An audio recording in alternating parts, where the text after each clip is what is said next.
Hello everyone, it's me Clayton. I just finished watching Black Panther Wakanda Forever, starring Letitia Wright, Angela Bassett, Dominique Thorne, Tenoch Huerta, and it happens to be the end of Marvel Phase 4. Now, with the death of Chadwick Boseman, that meant a sequel to Black Panther was always going to be tricky, especially considering that Wakanda now has to defend their nation without their beloved king. But the story that we get here actually happens to really take advantage of that scenario, dealing with the process of grief for Shuri, Nakia, and Queen Ramonda, while also delivering a generally solid action film that delivers on a different interpretation of Namor, as well as finding a way to move the franchise forward in a way that I think is the best that we've seen out of the MCU in 2022. Let's get to the story, shall we? The story takes place after an illness takes King T'Challa's life, and where his little sister Shuri is still processing her grief over her brother's death. While her mother, Queen Ramonda, played by Angela Bassett, has been trying to help her process her grief, a man by the name of Namor, otherwise known as the Feather Serpent God, played by Tenoch Huerta, decides that his people who happen to live under the sea need some help from Wakanda when it comes to crushing other nations that would seek to enslave them. When the Wakandans refuse to help them, he decides it's time to declare war on Wakanda in order to help his people survive. So Shuri has to decide between vengeance and coexistence when it comes to her having to work with the allies of Wakanda has left in order to defeat Namor and the Telecon warriors he has. But that's all I'll say about the story.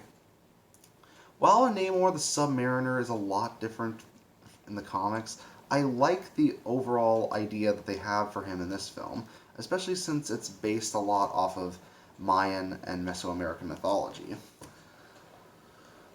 It could have been very easy to make the wings on his feet look completely ridiculous, but I think they actually work well with his aesthetic, and they make him out to be an extremely deadly fighter, as well as generally a sympathetic and understandable individual.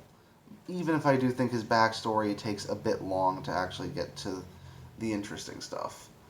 That and a few scenes involving Martin Freeman as Everett Ross made me realize that this movie probably didn't need its 2 hour and 41-minute runtime.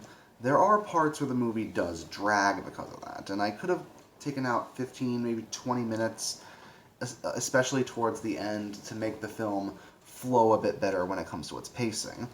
That being said, the visual effects of the film are actually a step up in comparison to the first film, which, considering the visual effects blunders of this here, is actually kind of surprising. Plus, Letitia Wright gets to basically become the main character of the film with Shuri, with Chadwick Boseman gone. And I love seeing how she went from being a comic relief side character to generally being the main protagonist at this point. And not only does she tone her comedy down a bit, but she also happens to deal with the dramatic moments very well. But speaking of dramatic moments, Angela Bassett does an amazing job in her scenes. You've probably seen as such in the trailers, but she has even more in this film that really got me to appreciate her involvement in these films. Though I do think that certain characters such as M'Baku feel a little bit underutilized, which is a shame because I liked the whole rivalry M'Baku had with T'Challa in the first movie. Plus, I do think that the film uses its theme of grief rather effectively, but there probably were a few other ways around it that I would have seen explored a bit more. Oh, and Riri Williams is also in this movie, and I'm actually kind of interested in seeing her Ironheart show now that I've seen what she's like and what her whole deal is. But I'll get to that when I get to that. So, Black Panther Wakanda Forever isn't perfect, and in my opinion it's not as solid as the first movie, but I do think it's probably the best Marvel movie of 2022, and perhaps the second best out of the whole phase. I hope Phase 5 delivers some more greatness to us, because this was honestly a very satisfying movie, even if it did feel a bit drawn out. That's why I'm going to give it an 8.5 out of 10. See you next time.